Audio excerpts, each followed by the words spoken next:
Boa tarde, meus amigos. Que a santa paz do Senhor Jesus esteja sobre cada um de nós. Carta aos Hebreus. Carta aos Hebreus. Eu escalei convosco o capítulo 1, do verso 1 ao 4. Carta aos Hebreus, do capítulo 1, no verso 1 ao 4. Havendo Deus outrora falado muitas vezes e de muitas maneiras aos pais pelos profetas, nestes últimos dias nos falou pelo Filho, a quem constituiu herdeiro de todas as coisas, pelo qual fez também o universo. Ele, que é o resplendor da glória e a expressão exata do seu ser, sustentando todas as coisas pela palavra do seu poder. Depois de ter feito a purificação dos pecados, assentou-se à direita da majestade nas alturas, tendo-se tornado tão superior aos anjos, quanto herdou mais excelente nome do que eles. Só até aqui. Que o Senhor Deus nos abençoe, iluminando através do seu Espírito Santo os nossos corações, as nossas mentes, libertando as nossas almas e levando cativo todos os nossos pensamentos. Senhor, te trabalha em nós, meu Pai, pela tua palavra, pelo poder da tua palavra. E o abrir dos meus lábios, meditar do meu coração, sejam, Senhor, meu Deus, agradáveis na tua presença. Meu Deus, meu Rei, meu Senhor, para a honra e glória do teu nome. Amém e amém. Carta aos Hebreus. Na continuação, hoje é a mensagem número 2. Na outra mensagem nós fizemos uma introdução mais prática, mais técnica, e hoje nós temos uma introdução mais teológica. E hoje queria falar sobre a superioridade da revelação em Cristo. Superioridade da revelação em Cristo. Posso-vos dizer que eu estava empolgado para falar sobre esta segunda parte da introdução, porque ela nos traz à luz coisas maravilhosas e certezas inauditas, coisas que, ao atentarmos nelas, com certeza a nossa fé vai crescer, nós nos iremos firmar e iremos olhar para o cristianismo, para a Bíblia e para Deus de uma forma completamente diferente. Pois bem, na sua introdução, o autor falou de Jesus. Na parte final da outra mensagem, nós entramos na parte inicial desta, falando que Jesus, o Filho de Deus, como sendo a maior, a final e a definitiva revelação divina. Nós vimos que Jesus é maior do que os profetas. Maior do que a revelação que o próprio Deus faz de si mesmo no Antigo Testamento. Ou seja, toda a parte que Deus fala no Antigo Testamento, Jesus Cristo, a pessoa de Jesus, a revelação de Deus em Jesus é maior do que essa revelação no passado, no Antigo Testamento. Entenda que Deus fala. Ele fala. Ele não é um Deus silencioso. Ele não é uma entidade muda, escondida lá na imensidão dos céus. Deus não se isola do povo, do ser humano. Deus fala, Deus se manifesta, Deus age e interage na história da humanidade. E desta forma, em Cristo, Deus veio ao encontro da humanidade. Ele veio à nação de Israel, do povo escolhido. Ele veio à Igreja de Cristo, o Israel de Deus, o povo comprado pelo sangue de Cristo na cruz. Ele falou, ele se apresentou, ele se revelou.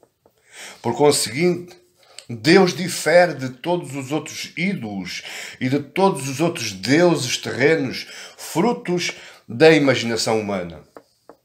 Assim como ele fala, também nós lhe poderemos falar.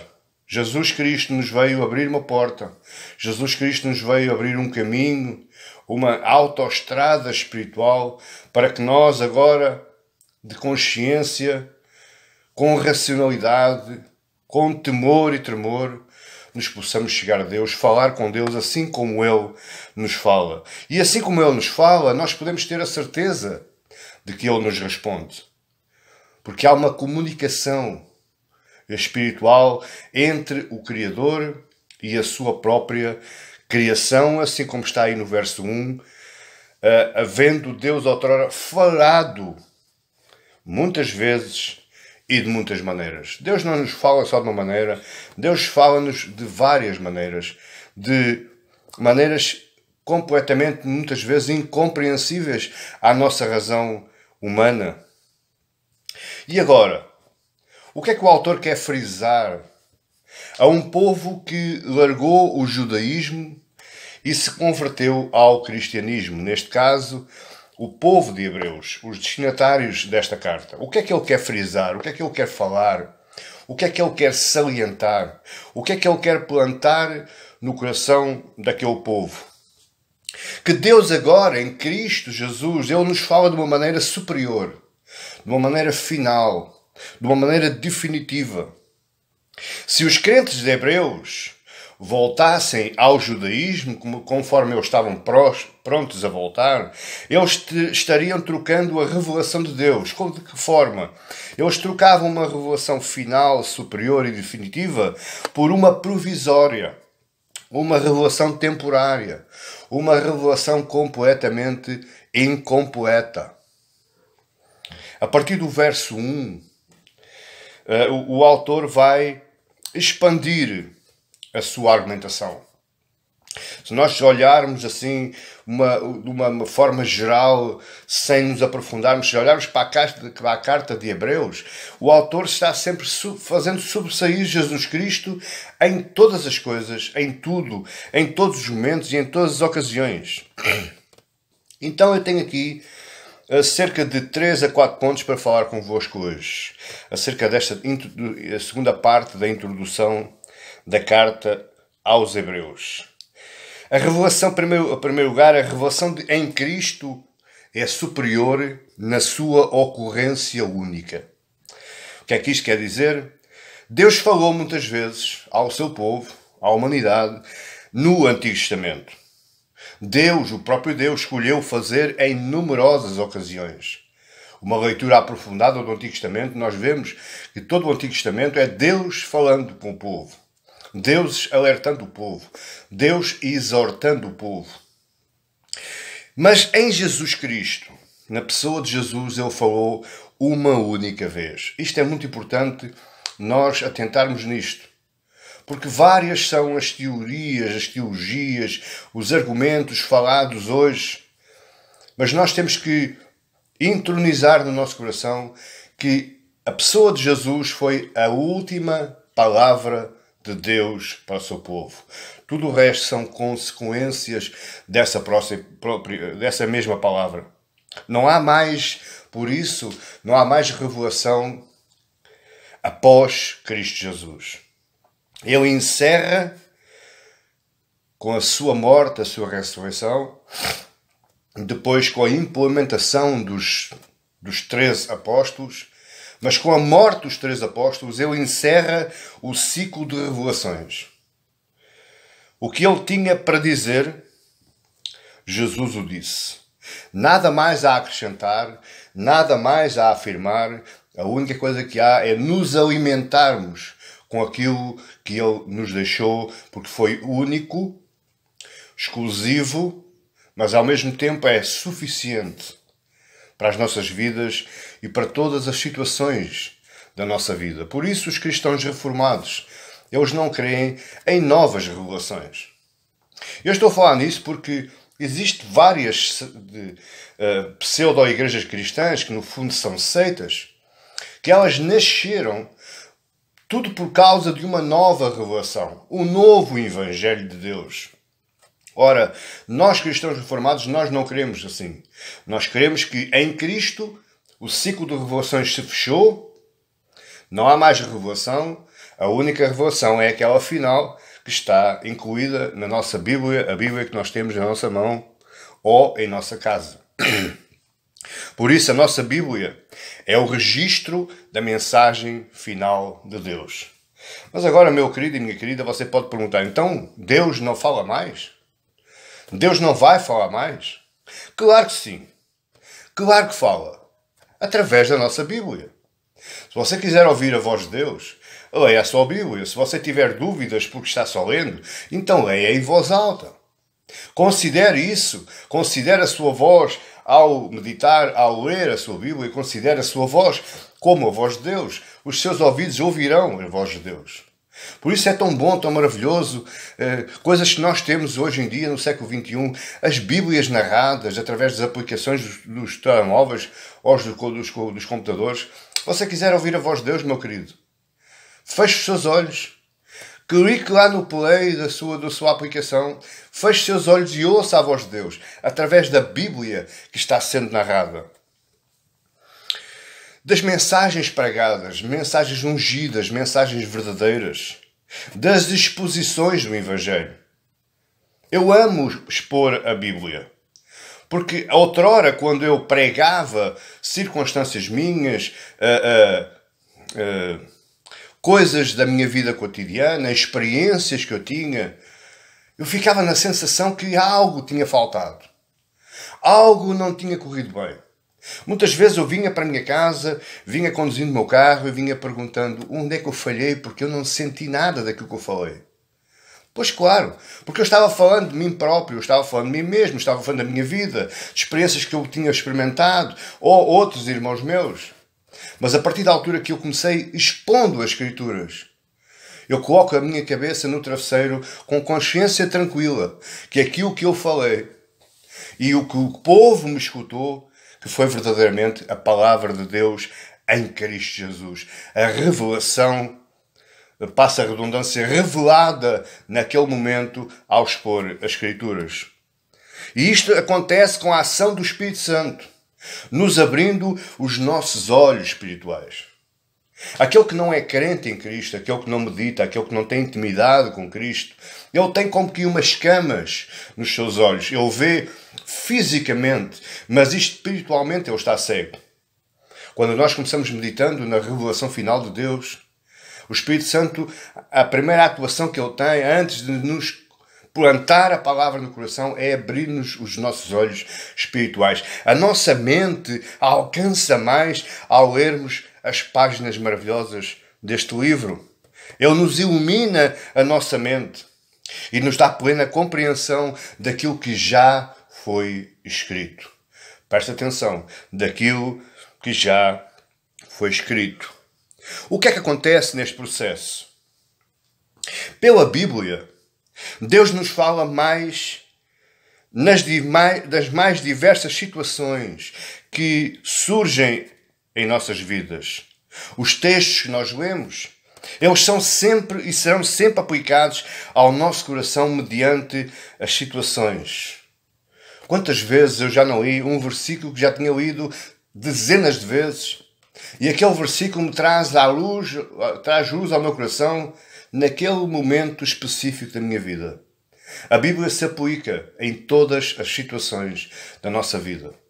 A Bíblia tem uma resposta profunda, espiritual e muitas vezes até física para as nossas vidas cotidianas, para os problemas que nós enfrentamos, para as circunstâncias que nós nos cruzamos. O verso 1 e 2 nos dá uma ideia clara em que a revelação está encerrada. Ela é única, é final e é definitiva. Por isso, a revelação em Cristo Jesus, ela é superior a toda a revelação que para trás estava. Mas no segundo ponto, nós vemos que a revelação em Cristo é superior pela sua forma. Nós vimos que a primeira é superior pela sua ocorrência e agora ela é superior pela sua forma. No verso 1 ainda, ele diz, outrora falado muitas vezes e de muitas maneiras. E estas muitas vezes e muitas maneiras, nós só compreendemos quando lemos o Antigo Testamento. Porque nós vemos a revelação de Deus sendo transmitida ao povo de diversas formas e de diversas maneiras, utilizando diversos instrumentos. Por exemplo, através da sarça ardente lá a Moisés, através de sonhos ou visões aos profetas, em figura humana por 2 vezes a Abraão, Em figura humana também aos pais de Sansão. Em teofanias, ou seja, manifestações da presença de Deus. Em manifestações públicas. No maná do deserto. Na água da rocha. Na nuvem que acompanhava o povo de Israel no deserto, de dia. A coluna de fogo de noite, na mesma peregrinação. Tudo isso era formas de Deus falar. De Deus transmitir algo ao seu povo. Mas ao falar por Cristo, Ele o fez de uma forma diferente. Completamente diferente de todas as outras formas que outrora tinha falado. Ele o fez superiormente, de forma pessoal e muitas vezes individual. Repare que os melhores discursos de evangelização foram preferidos pelo Senhor Jesus e estão lá escritos em João 3 e em João 4. Para o mestre da lei, Nicodemos, e para a mulher samaritana lá, junto ao poço de Jacó. Foram formas de Deus falar que hoje se repercute na nossa vida espiritual. Ele falou para Nicodemos da mesma forma como fala para você hoje. É necessário nascer de novo para alcançar o céu.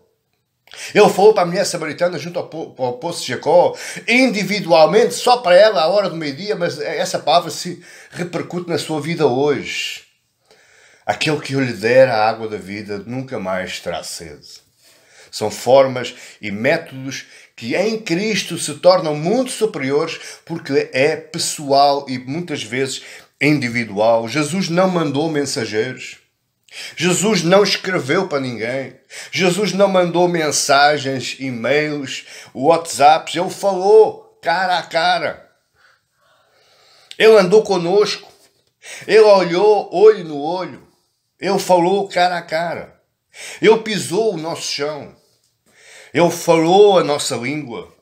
Ele respirou o nosso ar. Ele comeu a nossa comida. Por outras palavras, eu poderia sintetizar tudo isto e dizer que Deus se sentou à mesa conosco na pessoa de Jesus de Nazaré. Como é maravilhoso isso! Como é bom ouvir estas palavras! Como é bom sabermos que adoramos e louvamos a um Deus que fala conosco, que nos ouve e que nos responde. Adorarmos, louvarmos a um Deus que andou conosco e que anda conosco. Glória a Deus. É como se o autor estivesse dizendo, porque vocês vão voltar atrás? Porque é que vocês vão desistir do cristianismo e voltar ao judaísmo? Ei, escutem, a glória do cristianismo é muito maior, é muito superior. Mas em terceiro lugar, a revelação em Cristo é superior. Tudo por causa do tempo da sua ocorrência. Ele é superior em razão do tempo de ocorrência na sua história. Veja o verso 1, o autor sublinha aí, coloca em meio de vírgulas, outrora. Outrora nos leva para o passado, nos leva para o antigamente. Nos leva para uma coisa que já passou, que já aconteceu. Ao empregar este termo, o autor claramente, ele considera o Antigo Testamento como passado. Eu não estou dizendo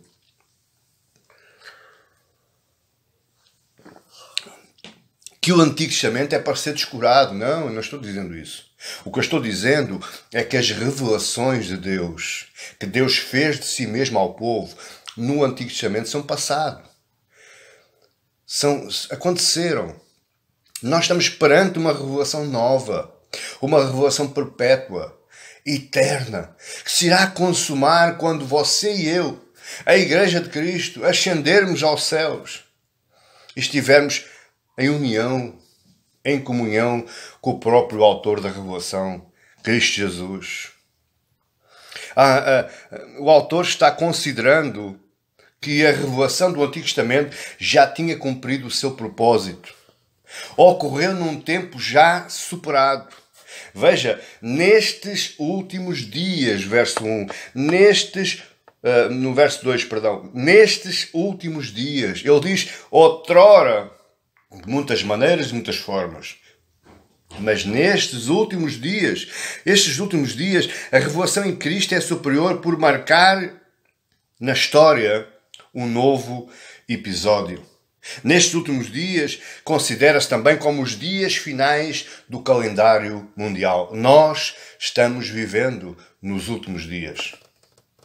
Nos últimos dias, para quem não esteve atento, eu digo que eu já ensinei muitas vezes, os últimos dias são os dias desde a ascensão de Jesus ao céu até à segunda vinda, quando ele virá julgar os vivos e os mortos e arrebatar a sua igreja para si mesmo.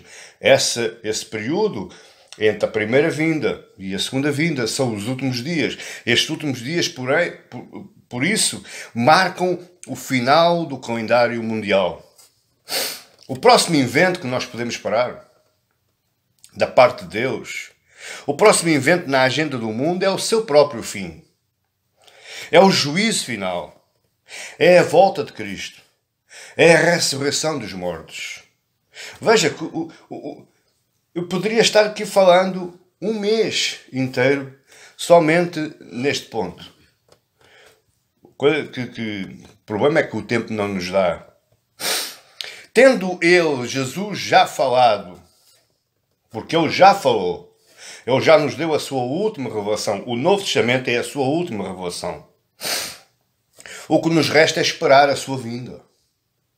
O que nos resta é esperar pela confirmação da sua própria palavra.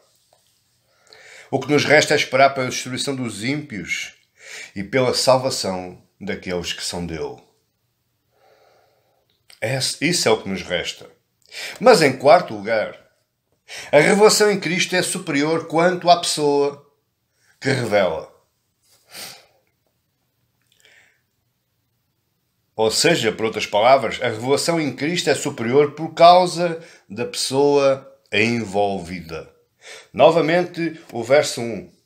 Havendo Deus outrora falado de muitas vezes e de muitas maneiras, primeiro, aos pais pelos profetas. Deus utilizou os profetas para falar aos pais. Os pais aqui está refletido Abraão, Isaac e Jacó e, por consequência, toda a descendência que complementa o Israel, a nação de Israel, os filhos de Jacó. Portanto, ele falou aos pais pelos profetas. Mas compreenda uma coisa, para falar lá no Antigo Testamento, lá aos pais e toda a nação de Israel pelos profetas, Deus utilizou homens. Os profetas eram homens, eram seres humanos, mas eles eram apenas servos. Eles eram apenas ministros. Eram homens frágeis e falíveis, exatamente como você e eu.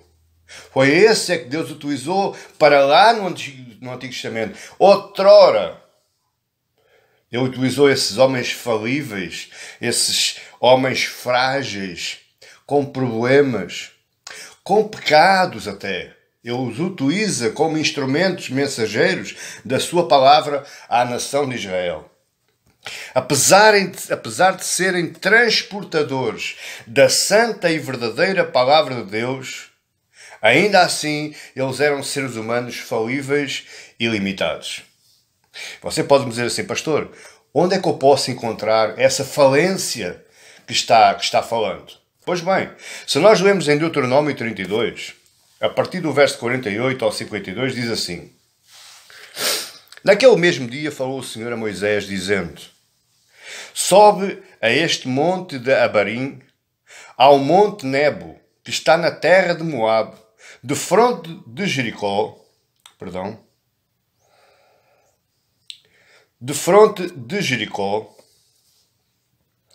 e vê a terra de Canaã, que aos filhos de Israel dou em possessão. Verso 50. E morrerás no monte ao qual terás subido, e te recolherás ao teu povo, como Arão, teu irmão, morreu no monte de Hor, e se recolheu ao seu povo. Porquanto prevaricaste contra mim no meio dos filhos de Israel, nas águas de Meribá de Cádiz, no deserto de Zim, pois me não santificaste no meio dos filhos de Israel. Pelo que verás a terra de fronte de ti, porém não entrarás nela, na terra que eu dou aos filhos de Israel. Glória seja dada ao Senhor. Moisés, o grande profeta, atrás de Jesus, antes de Jesus, só mesmo Moisés. Claro que existiu Samuel, claro que existiu Elias, claro que existiu Eliseu, claro que existiu Isaías e tantos outros, mas atrás de Jesus, Moisés era o maior profeta. Era o profeta chamado o profeta da lei, assim como Elias era chamado o profeta da justiça. Mas veja, ele não entrou na terra prometida por castigo de Deus, porque não santificou o Senhor no meio dos filhos de Israel. Quando bateu na rocha para jorrar a água, Deus disse, fala à rocha. E Moisés estava irritado com o povo e não falou à rocha. Ele bateu com a sua vara na rocha e a rocha jorrou água. Por causa disso, ele não entrou na terra prometida. Veja que eram homens falíveis. Eram homens frágeis, eram homens que se movimentavam muitas vezes pelas próprias emoções, pelos seus próprios sentimentos e não com uma racionalidade espiritual da parte de Deus. A palavra que falavam, embora perfeita, elas eram apenas sombras daquilo que iria acontecer. E aconteceu, na presença e na pessoa de Cristo Jesus. Nem sempre, meus amados irmãos, a sua mensagem, veja que existem profetas completamente difíceis de compreender. Porque a sua palavra a sua mensagem não era clara e nem perceptível. Eles misturavam, naquelas visões que tinham da parte de Deus, eles misturavam vários acontecimentos. Uns de acontecimento próximo, outros de acontecimento num futuro mais próximo, outros até do futuro mais longe, como no caso de Daniel. O contraste é este. Nestes últimos dias, ele falou pelo Filho. Outrora falou aos pais pelos profetas, mas agora, nestes últimos dias, ele falou pelo Filho. Veja como é que o autor constrói a sua narrativa. Você por acaso leu esse versículo 2? Mas se reparar na sua Bíblia, o Filho, o F do Filho, está escrito em letra maiúscula e não em letra minúscula. O autor quer salientar uma notoriedade a este Filho. O autor estabelece a superioridade entre... Esta superioridade é o contraste entre o Filho e os profetas. O Filho é o Filho de Deus. É o Filho do próprio Deus. É o canal, é o instrumento de Deus para comunicar. Os profetas, conforme nós vimos, eram homens frágeis, limitados e falíveis. Mas agora o Filho que nos fala nestes últimos dias é o próprio Deus encarnado. Por outras palavras, se você não percebeu ainda, eu vou lhe dizer. A palavra de Jesus, a palavra proferida de Jesus, é a palavra direta de Deus ao povo, através de ondas sonoras transmitidas nas suas cordas vocais e depois muitas outras ainda, através da ação inspiradora e reveladora do Senhor Santo Espírito, o mesmo Espírito, o Filho. Não somente ele é filho, mas o autor continua.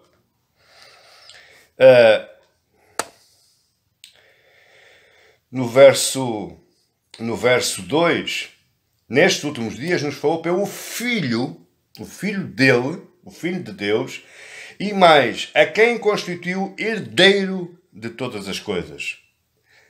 E além de herdeiro, ele é filho, ele é herdeiro de todas as coisas, mas por ele por Jesus, pelo seu Filho. Verso 1, verso 2, pelo qual também fez o universo. Por este Filho, que é herdeiro de todas as coisas, também é o Criador do universo. O autor argumenta mais apontado para a divindade de Cristo Jesus. E aí no verso 3 vemos esta divindade começar agora a aparecer. Jesus Cristo, olhe para mim, Jesus Cristo não era somente o filho do carpinteiro lá da cidade de Nazaré. Ele não era um homem escolhido que se tornou especial, íntimo de Deus. Isso houve muitos, vários. Jesus lá de Nazaré, esse Jesus de Nazaré, é o Filho de Deus, é o Deus encarnado que andou no meio do povo. É o Deus que falou através da boca de Jesus. É o herdeiro de todas as coisas. Paulo vai dizer lá em Filipenses que ele também é o herdeiro do mais excelente nome. Mas ele é também, no verso 3, o resplendor da sua glória. Verso 3, ele é o resplendor da glória. Da glória de quem? De Deus. Jesus é o resplendor da glória. E é a expressão exata do seu ser. Meu querido, se nós não conseguimos entender isto, eu não sei o que é que poderemos mais entender. Deus é o resplendor da glória de Deus. Jesus é o resplendor da glória de Deus. E Jesus é também a expressão exata do ser de Deus. Ouvindo Jesus, seguindo Jesus, estamos ouvindo a Deus e estamos seguindo a Deus. É difícil isto, não é? O que é que isto quer dizer? O que é que isto quer dizer a resplendor da sua glória e a expressão exata do seu ser? Que quando ouvimos e contemplamos a mensagem, quando ouvimos e contemplamos a palavra do Filho, na verdade, escuta aquilo que eu vou dizer agora. É importante que você entronize isso no seu coração. De cada vez que você agora abrir a sua Bíblia, abrir a aplicação do seu tablet, lembre-se daquilo que eu lhe vou dizer agora. Quando ouvimos e contemplamos a mensagem, a palavra do Filho, estamos contemplando e ouvindo a palavra do próprio Deus. A sua palavra final. Como assim? Os profetas falavam de glória de Deus. É claro, é lógico, eles falaram muito da glória de Deus. Os profetas falaram muito no poder de Deus. Outros também falaram muito da majestade de Deus. Se há profeta que falou mais na glória, no poder, na majestade, por exemplo, temos o profeta Isaías. Um dos profetas que mais salientou, mais sublinhou essas três virtudes de Deus. Mas o Filho, Cristo Jesus, é tudo isso. A glória, o poder e a majestade, em forma humana. Que maravilha ouvir isto. Que maravilha sabermos que temos um Deus que se entregou por nós naquela cruz. Um Deus que não fez uso desta majestade, desta glória, desta poder. Mas ao passo, ao contrário disso, Ele se entrega naquela cruz, Ele verte o seu sangue. Ele faz remissão de pecados através do seu sacrifício. João 14:9, Jesus fala com Filipe. Filipe estava incrédulo, não compreendia, assim como você e eu muitas vezes não compreendemos hoje. Porquê, Senhor? Porquê, Senhor? Até quando, Senhor? Até quando, Senhor? E Jesus responde no verso 9 do capítulo 14 de João. Disse-lhe Jesus: Filipe, há tanto tempo que estou convosco e não me tens conhecido? Quem me vê a mim, vê o Pai. Como dizes tu, mostra-nos o Pai. Se você vir Jesus, você vê a glória, o poder e a majestade de Deus. Que maravilha é! Por outro lado, os profetas, no máximo dos máximos, e eu creio que eles fizeram isso, foi darem em si mesmo, mostrarem por si mesmo, pela sua própria vida, quem é Deus. Os profetas foram homens piedosos, foram homens tementes a Deus, à exceção do Jonas, o inquieto, que queria fugir de Deus, não queria fazer a vontade de Deus. Mas, mesmo assim, ele dá um bom exemplo de Deus, porque ele foi sincero lá no barco com os marinheiros. Eles só, apenas e só, no máximo, poderiam ser em si mesmo um bom exemplo de quem é Deus. Por outras palavras, eles seriam uma representação incompleta de Deus. Eu sou somente uma representação incompleta de Deus. Jesus, porém, é a expressão exata do ser de Deus. Isso é que é importante nós assimilarmos e compreendermos. Mas não apenas isso. Jesus também sustenta todas as coisas pela palavra do seu poder.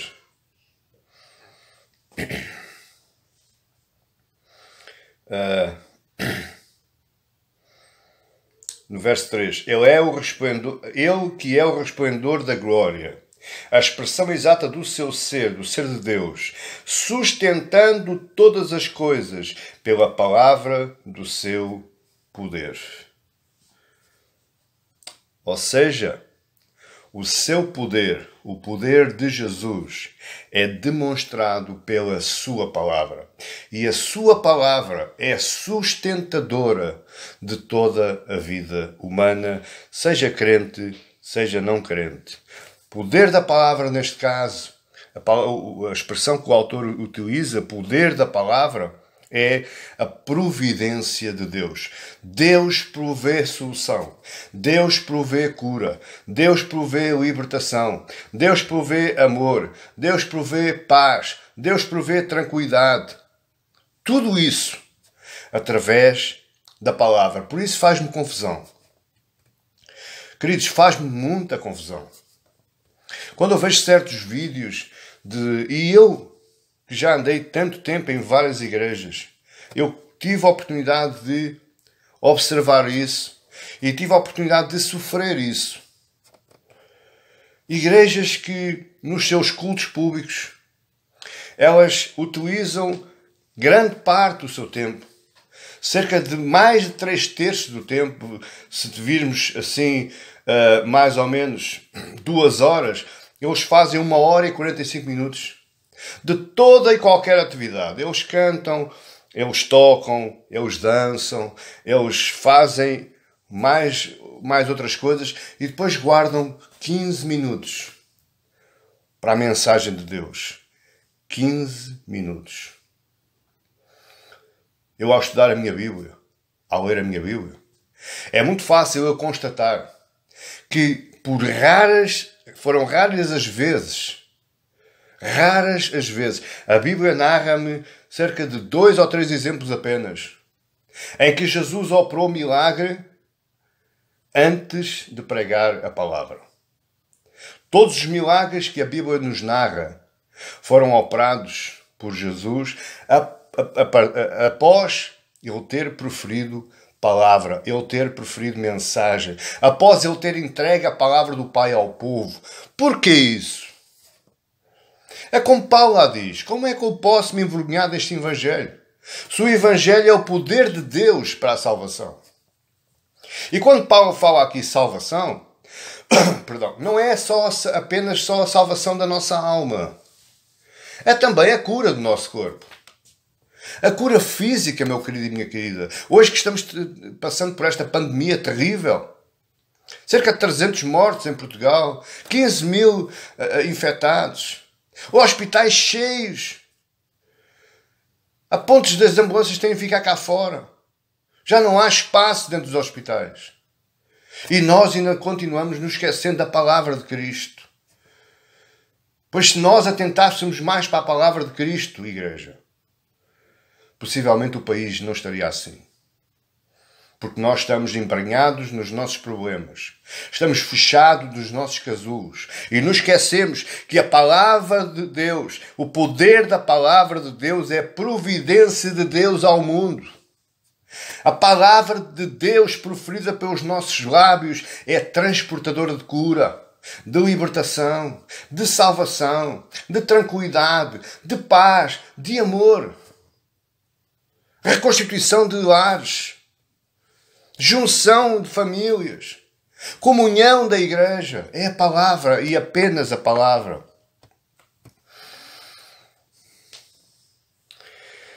A palavra é como Deus age no universo.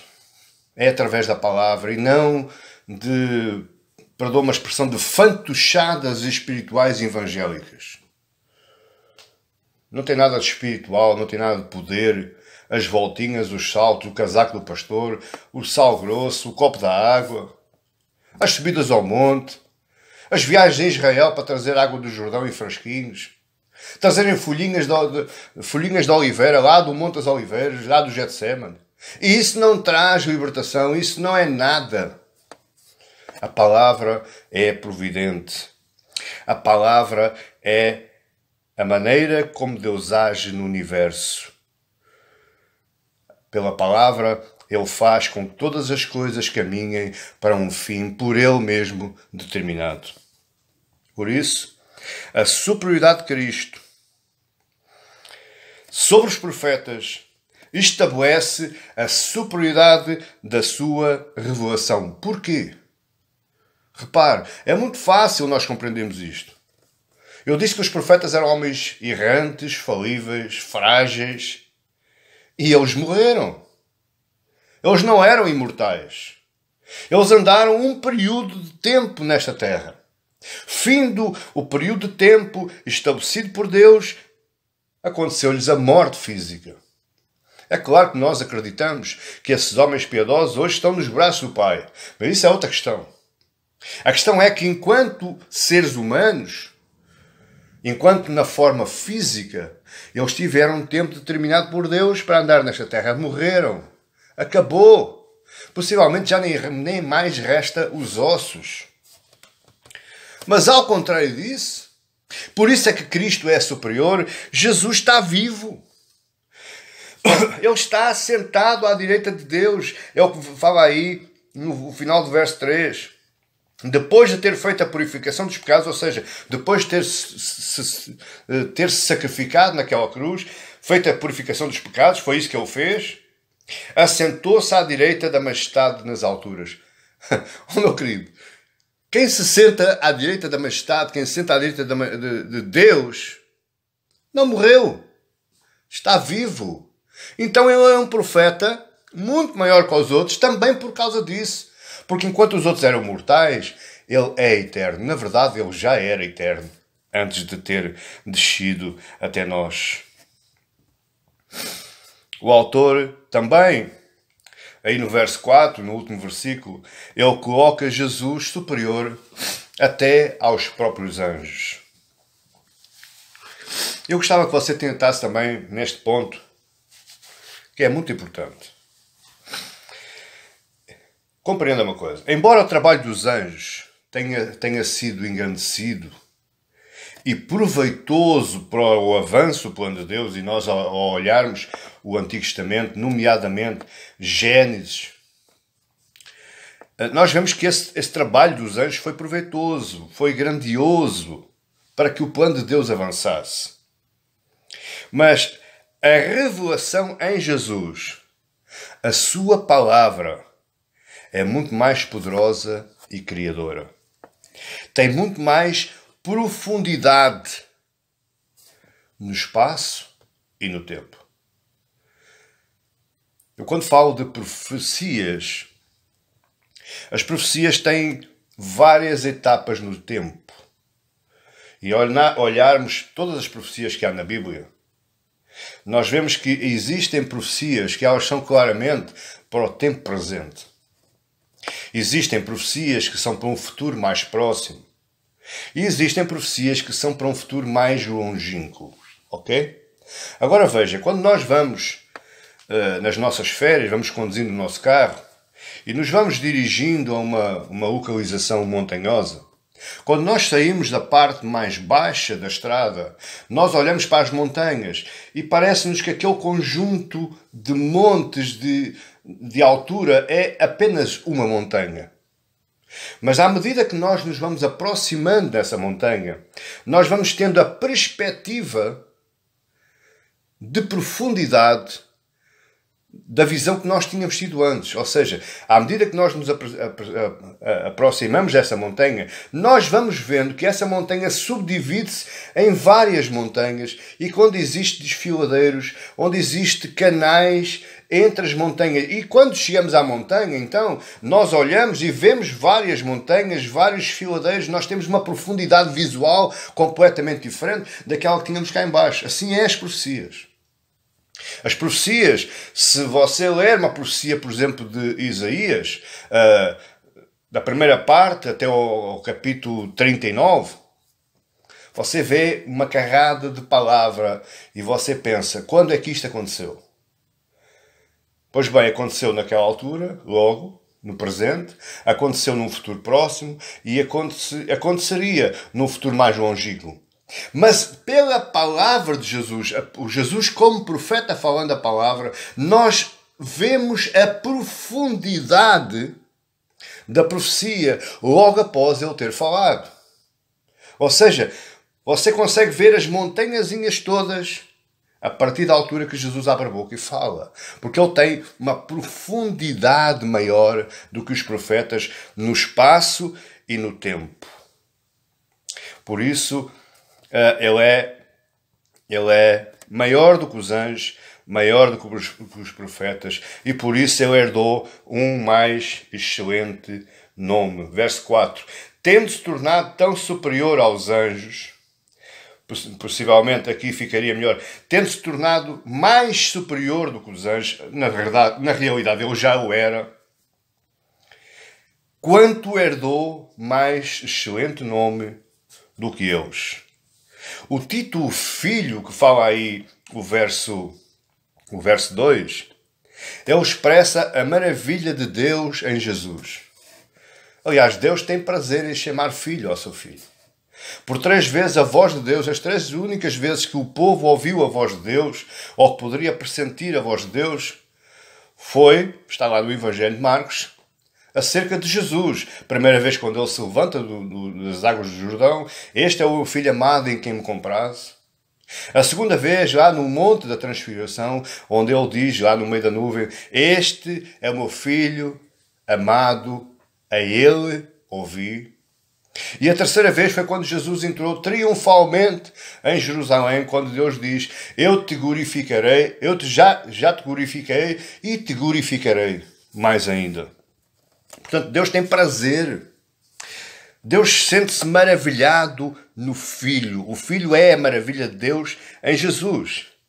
E por isso Paulo diz aí, logo para nos dar uma ideia do nome mais excelente, em Filipenses 2,9, Paulo diz assim, pelo que também Deus o exaltou sobremaneira. E lhe deu o nome que está acima de todo o nome. Na terra, não está aqui. Está, mas está escrito de outra maneira. Mas o nome está acima de todo o nome que existe. Na terra, nos céus e abaixo da terra, lá nas águas. Verso 10 do capítulo de Filipenses 2. Para que ao nome de Jesus, a esse nome mais excelente, a esse nome que está exaltado de sobremaneira, todos os olhos se dobrem. Nos céus, na terra e debaixo da terra. Paulo aqui está fazendo referência aos céus, aos anjos, ao povo, às ordens espirituais. Ele está aqui falando na terra, que é toda a humanidade, e ele está aqui falando debaixo da terra, possivelmente se refere ao diabo e aos seus anjos caídos. Jesus tem este nome, porquê? Porque Deus o exaltou de sobremaneira. Agora, qual é o propósito do autor da carta aos Hebreus em comparar a revelação de Deus em Jesus com a revelação de Deus no Antigo Testamento dada pelos profetas? Qual é o propósito disto? O que é que o autor tem em mente passar para os seus leitores? Que a revelação de Deus em Cristo é superior pela sua ocorrência única. Na sua forma, no seu tempo e na pessoa envolvida. Por tudo isto, a revelação de Deus em Cristo é maior que a revelação de Deus aos profetas. O próprio Deus faz prazer nisso. Tornar em Cristo a palavra ser superior. Embora a palavra tenha sido a mesma, embora a palavra tenha tido a mesma proveniência, é a palavra de Deus no Antigo Testamento, é a palavra de Deus no Novo Testamento, mas agora em Cristo ela é muito mais especial, ela é muito mais poderosa. Ela é superior a toda a palavra que já tinha sido proferida. Qual é o alvo do autor? Eu estou caminhando para o final, queridos. Qual é o alvo do autor? O que é que o autor quis levar para aquele povo, para o povo hebreu? O que é que o autor quer nos trazer hoje para nós? Deixe-me só frisar aqui, fazer um parênteses. O livro de Hebreus, eu não sei se já tinha dito, mas se não tinha dito vou dizer. O livro de Hebreus, na realidade, não é só um livro ou uma carta para um povo hebreu, para um povo judeu que se converteu ao judaísmo. A carta aos Hebreus tem por objetivo, tem como destinatário. Talvez por isso Deus tenha sido tão previdente em não colocar nem o nome do autor, curioso, nem o nome do autor, nem os destinatários. Talvez a providência de Deus esteja aí. Deus agindo. Porque a carta aos Hebreus, meu querido, o destinatário é você. É você que me está assistindo. É você que me está ouvindo. O destinatário da carta aos Hebreus é para todo aquele que abre aqui e começa lendo. Ela é uma carta pessoal para a sua e para a minha vida. Por isso é que tão complicada é e tantos problemas tem dado aos estudiosos da Bíblia. Mas o alvo do autor era demonstrar que quanto ao propósito do povo de voltar ao judaísmo, trocar o cristianismo pelo judaísmo, na verdade seria trocar algo superior, majestoso e providente, por algo sombrio, que era sombra daquilo que iria acontecer, por algo temporário, por algo perecível. Se você raciocinar comigo, a lei de Moisés ao povo judaico, ao povo judeu, ela tinha várias secções. Ela tem a lei moral de Deus, que é os 10 mandamentos. É universal e nunca acaba. Um dia vai acabar quando Cristo arrebatar a sua igreja. Ela tinha a lei cerimonial que se relativizava ao templo e foi temporário e já acabou. Essa lei não faz mais sentido. Embora não possamos tirar, embora ela contenha muitos ensinamentos para nós hoje, para os nossos cultos hoje, mas essa é uma lei que acabou. Cumpriu o seu tempo. Foi temporário. E ela tem também a lei civil do povo de Israel. Ora, nós sabemos hoje, olhando para o mundo que nos rodeia, que a nação de Israel de hoje, do século XXI, não é regida, nada tem a ver com a lei civil lá dado em Levítico, em Números e em Deuteronômio. Não tem nada a ver. Essa lei também, ela teve um tempo, uma duração, uma finalidade. E hoje não faz mais sentido. Portanto, trocar o cristianismo pelo judaísmo era retornar às sombras, era retornar às coisas temporárias, era retornar às coisas que se acabam, que são perecíveis. Finalizando, de que modo as exortações do autor de Hebreus se relacionam connosco? Repare uma coisa, meu querido, a nossa vida cristã não está em risco. A nossa vida diária não está em risco. Eu, quando falo em risco, falo no risco espiritual. Claro que o risco físico, ele está sempre presente. Ele está sempre presente. Mas a nossa vida cristã e espiritual, a nossa vida diária e espiritual não estão em risco por causa do nome e da palavra de Deus. Aquele que tem a palavra no seu coração, aquele que tem a palavra na sua vida, aquele que medita de dia e de noite, como diz lá o Salmo, ele não tem medo.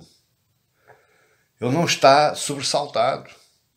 Ele tem uma vida cristã, uma vida espiritual constante, estável, suprida. Por isso Paulo disse, meu querido, para mim o viver é Cristo. É alimentar-me da palavra de Cristo. É seguir as pisadas de Cristo. Mas se morrer, é lucro. A minha vida cristã não está em perigo. Você não precisa ter medo. Você não precisa estar apavorado. Repare a sua vida cristã, ou compare a sua vida cristã ao povo de Israel lá no deserto. Faltou alguma coisa ao povo? Não. Houve povo que morreu? Sim. Houve povo que foi castigado? Sim. Mas o povo não venceu? Venceu. Então será você e serei eu assim. A nossa vida cristã é um percurso exatamente igual ao percurso do povo de Israel lá no deserto. Para isso serve o Antigo Testamento, para nos elucidar, para nos ensinar. E qual foi o episódio final da trajetória do povo lá a seguir ao deserto? A terra prometida, queridos. Esse vai ser também connosco. Quando passarmos este deserto, o nosso destino final vai ser a terra prometida. A nova e eterna Jerusalém, a cidade santa lá nos céus, juntamente com o nosso Salvador e Rei Jesus. Amém, igreja? Isto não significa que você deve deixar o mundo para o diabo. Isto não significa que você abra a porta do seu guarda-fato e feche lá dentro mais a sua Bíblia. Não.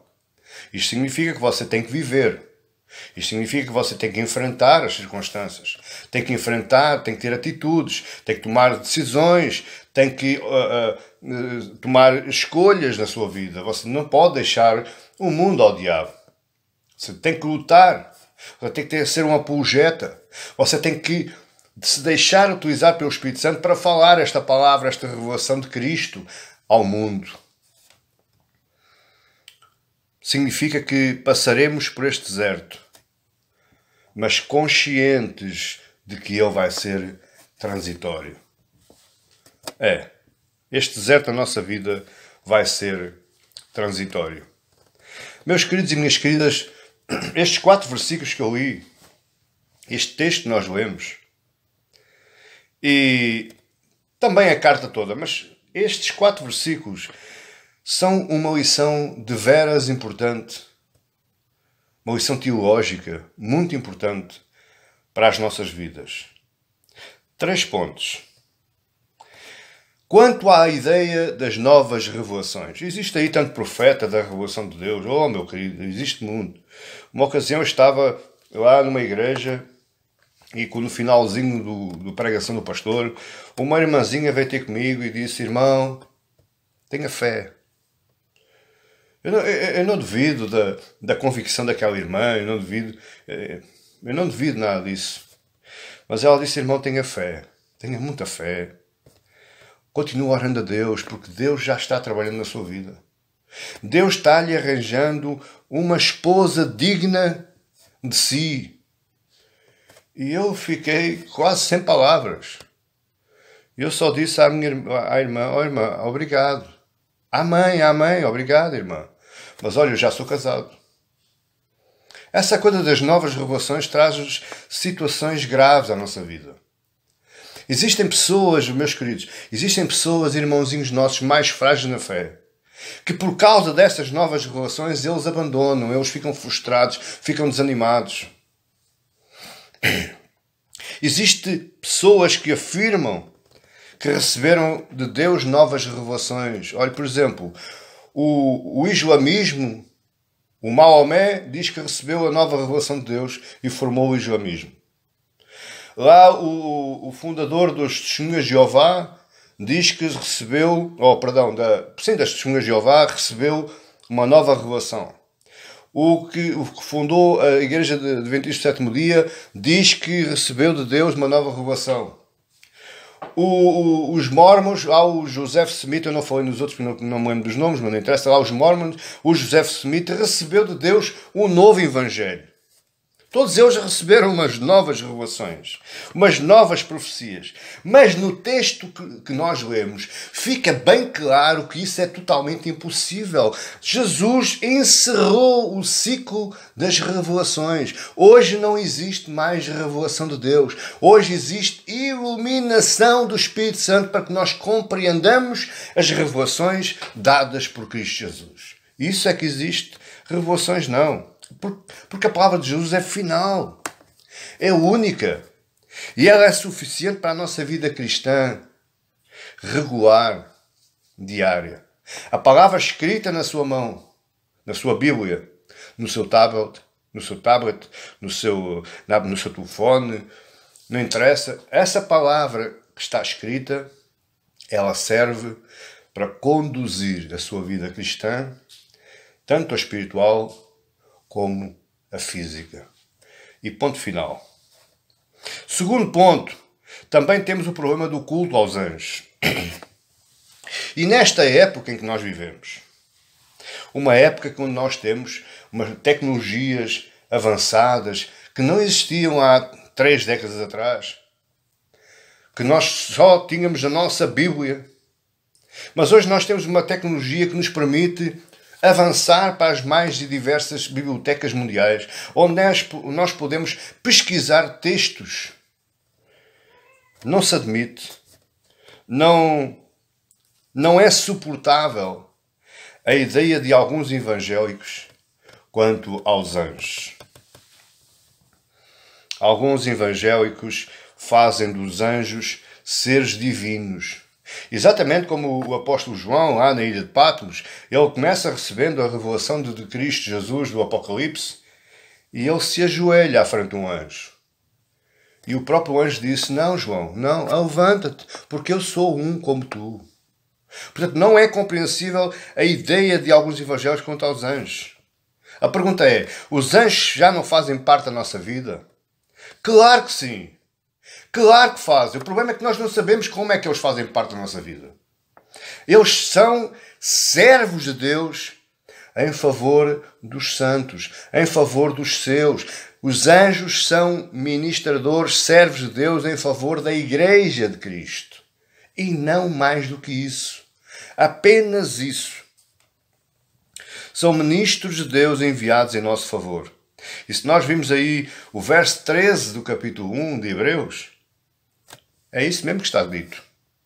Verso 13. Ora, a qual dos anjos jamais disse: assenta-te à minha direita, até que eu ponha os teus inimigos por estrado dos teus pés. Verso 14.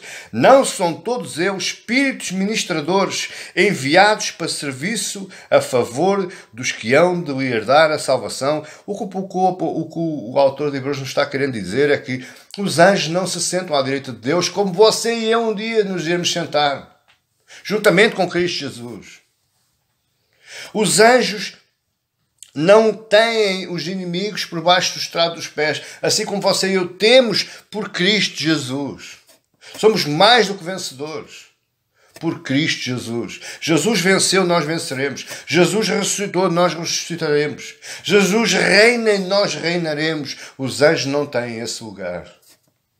E por último, o próprio autor disse: são espíritos ministradores, são servos de Deus, enviados para quê? Para serviço a favor dos que hão de herdar a salvação, para serviço e favor da Igreja de Cristo, para serviço e favor de você e eu. Por isso você deve começar a aprender a clamar ao Pai: Senhor, envia os teus anjos para me auxiliarem nesta luta.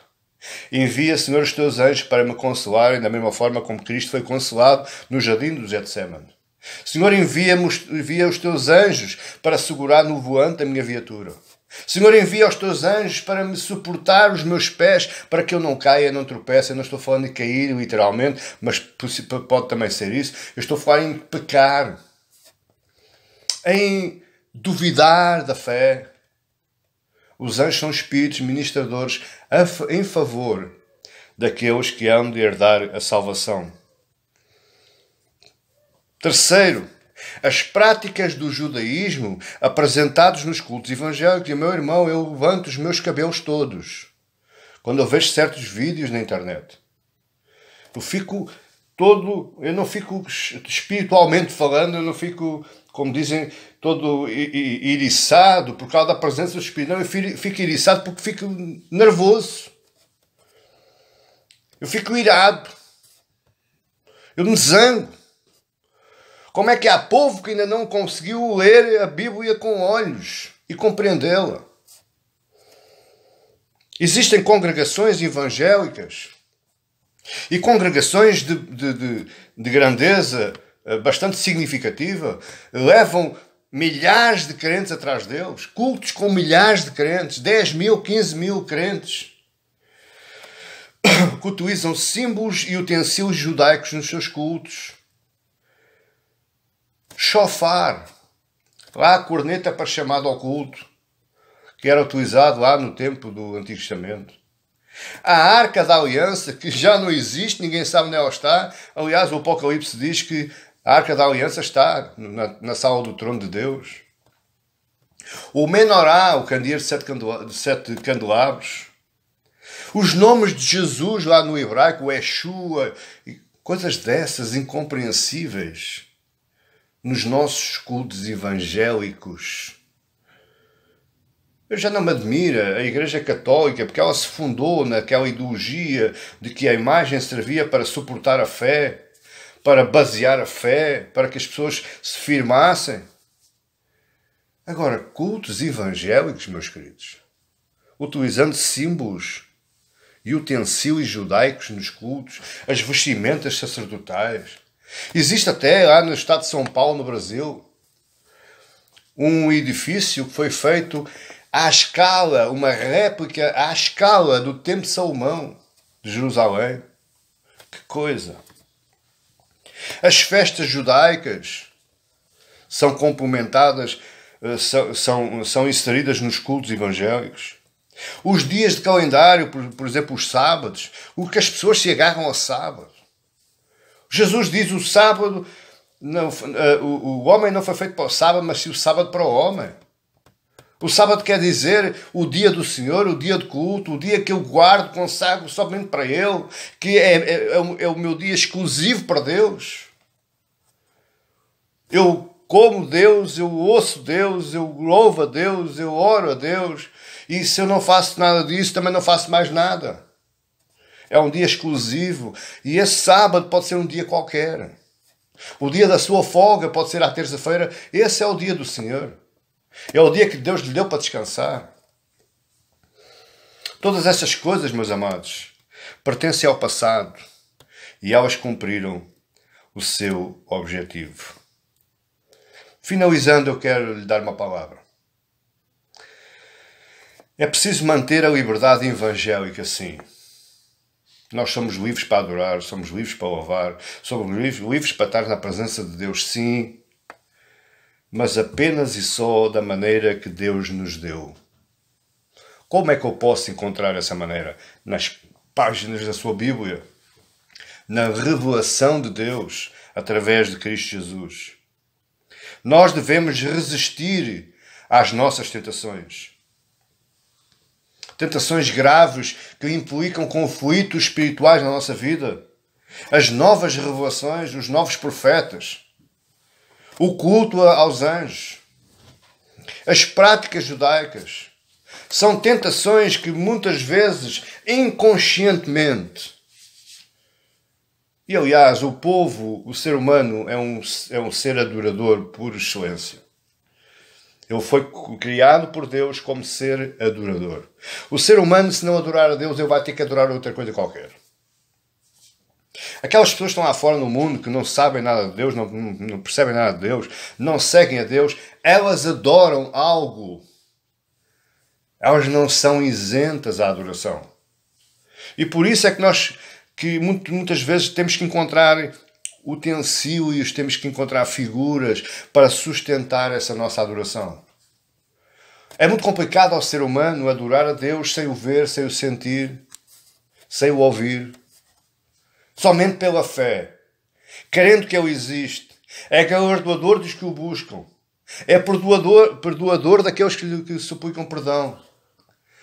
Derrama misericórdia, derrama graça. Isso é difícil para um ser humano comum. E essa certeza só nos pode ser dada pelo Espírito Santo.